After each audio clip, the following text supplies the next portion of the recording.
Everyone. So आता wedding season start होत आहे आणि ब्रायडलने 6 महिने आधी कमीत कमी 3 महिने आधी आपलं स्किन केअर रुटीन स्टार्ट करणं खूप जास्त गरजेचं आहे. सो स्पेशली मी ड्राय स्किनसाठी स्किन केअर रुटीन घेऊन आलेले आहे, ज्याच्यामध्ये तुम्ही फर्स्ट जेंटल क्लिन्झिंग यूज करू शकता, जे माइल्ड क्लिन्झिंग आहेत, आपल्या ड्राय स्किनसाठी खूप जास्त बेनिफिट देतात. सो असे फॉर एक्झाम्पल सेटाफिल आहे, मिनिमलिस्ट आहे, हे ब्रँड तुम्ही यूज करू शकता. Second, moisturiser cream. सो मॉइश्चरायझरमध्ये तुम्ही स्पेशली ड्राय स्किनसाठी यूज करताय तर तुम्ही क्रीम बेस्ड मॉइश्चरायझर यूज करणं गरजेचं आहे. मॉइश्चरायझर ॲप्लिकेशन करताना आपली जी स्किन आहे नॉर्मल डॅब असणं गरजेचं आहे, नॉर्मल ओलसर असणं गरजेचं आहे, जेणेकरून आपण जे क्रीम ॲप्लिकेशन करणार आहे ते प्रॉपर पेनिट्रेट सुद्धा होणं गरजेचं आहे.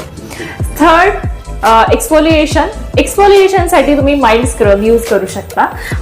स्क्रब हे आठवड्यातून एकदा, जास्तीत जास्त 2 वेळा, त्याच्यापेक्षा यूज करायचे नाहीत. आणि त्याचे जे ग्रॅन्युअल्स आहेत, ते जे पार्टिकल्स आहेत ते एकदम माइल्ड असले पाहिजेत, कारण ड्राय स्किनसाठी जर हार्श ग्रॅन्युअल्स असतील तर ते खूप जास्त हार्ड इफेक्ट देतात आणि कधी कधी स्किन सेन्सिटिव्ह होण्याचे पण चान्सेस असतात. सो माइल्ड स्क्रब तुम्ही यूज करा.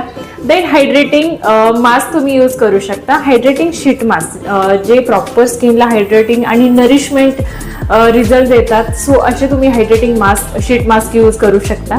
ड्राय स्किनसाठी स्पेशली आपण कोणत्या गोष्टी अवॉइड करणं गरजेचं आहे. सो फर्स्ट आहे फेस वॉश, जे फोम बेस्ड फेस वॉश असतात ते अवॉइड करणं गरजेचं आहे.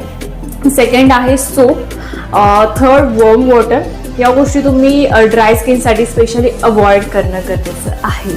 येस, सो हे आहे तुमचं ड्राय स्किनसाठीचं स्किन केअर रुटीन. तुम्हाला हे रुटीन कसं वाटलं आणि नेक्स्ट व्हिडिओ तुम्हाला कोणत्या विषयावरती बघायला आवडेल, सो हे मला कमेंट करून तुम्ही नक्की सांगा. Thank you so much.